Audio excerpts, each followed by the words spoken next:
time came, I myself would have given you love. You knew that.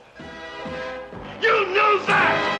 Sometimes what makes a villain interesting isn't his background or his relatability. Sometimes all it takes is their ingenuity, and that's the aspect that really makes Kananga stand out from the crowd. Okay, bear with me as I lay this out. Kananga is a foreign dignitary from the island of San Monique, but that is his legitimate front, enabling him to move globally, while also allowing his heroin trade to discreetly cross borders and be sold through his alias Mr. Big, who runs a massive chain of restaurants of which he uses to sell the heroin. His heroin trade is colossal, owing to the acreage that he has on San Monique to grow it, and it's hidden under camouflage, it's heavily guarded, he even has an underground network of tunnels to carry it.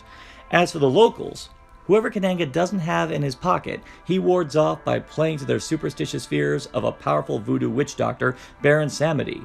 And if that supernatural element isn't enough, Kananga actually has his own private soothsayer in the form of Miss Solitaire, who he keeps imprisoned and forces her to utilize her gift to anticipate any unforeseen opposition. Ah! How's your head after all that?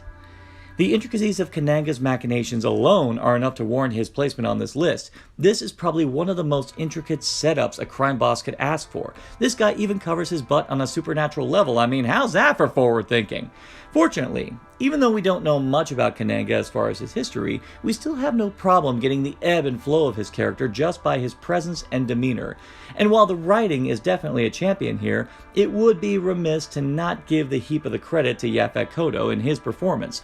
Kotto is clearly relishing the opportunity to play a character with multiple faces and modes of emotion. As Mr. Big, he plays up the blaxploitation stereotype.